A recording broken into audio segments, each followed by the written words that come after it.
الحمد لله رب العالمين والصلاة والسلام على سيدنا محمد وعلى آله وصحبه أجمعين. أما بعد وحن السلام يا سلام الإسلام. السلام عليكم ورحمة الله تعالى وبركاته.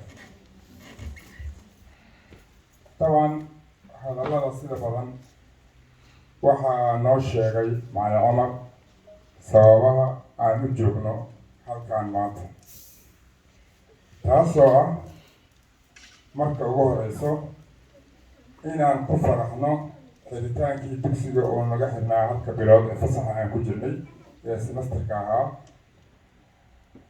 aan haddeertaan dib u furayno insha allahu tacaala, oo waxbarashadiina meeshii ay kasii socon doonto ilaa iyo sana dugsiyeedka dambe hadduu ilaahay cumri iyo caafimaad nagu gaarsiiyo.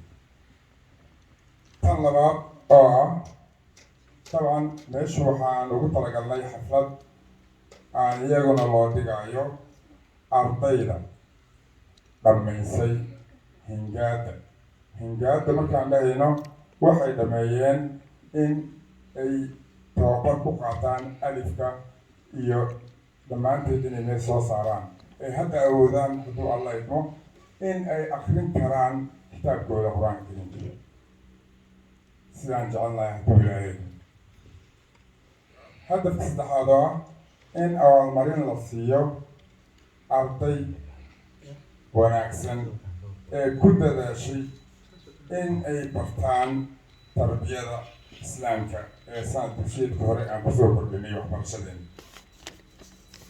tarbiyada islaamkaasi arday badan waxaa si wanaagsan u bartay ee xafdiyey iyadoo ka kooban 26 su-aalood. 26 su-aalood haddii laga weydiiyo wax kasto ka jawaabi kara, taasina iyaguna inaan asiyo abaalmarino iyo meesha waalidiinta loo ogeysiiyo. hadafkeynii afraad waxa weeye sanad dugsiyeedka furmi doona insha allah heerka aan ka gaarsiisanahay hadduu ilaahay, taasoo ah inaan kor u sii qaadno tayada waxbarasho qur-aan kariimka annaga iyo waalidka. waxaan aada ugu mahadcelinaynaa waalidiintii nagu caawiyey kulligood halkaan fadhiya ee nagu caawiyo cunuga hingaada dhameeyey inuu dhameeyo ilan macallin keligiisa waxba kusanayn karo. soomaalidu waxay tiraahdaa fartaan kaligeed wejiga ma dhaqi karto, laakiin marka laisla wada keeno faraha wejiga way dhaqi karaan. taa darteed marka annagoo iscaawinay ee macallinkii iyo waalidkii ay iscaawiyeen ardayga inuu gaaro marxalad inuu dhameeyo hingaada, aada iyo aadaan ugu faraxsannahay.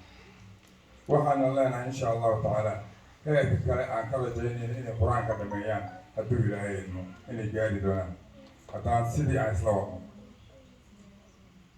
taasina waxay ku dhici kartaa inaan garbaha isqabsanno.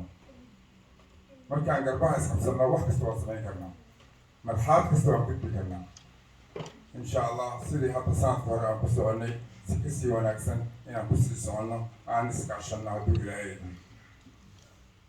dugsiga waa dugsigeyna, waxaana noo jooga ubadkayna, waxaana u furnay inay ubadkayna wax noogu bartaan qur-aan kariimka iyo tarbiyada islaamka. waxaan markaa leeyahay barnaamijkeynii meeshuu noogu sii furan yahay. dugsigeynin insha allahu tacaala isbuuca soo socda si toosa ayay dugsaad ku bilaaban doontaa. wabillahi tawfiiq, wassalaamu calaykum waraxmat ullahi wabarakaatu. وعليكم السلام ورحمة الله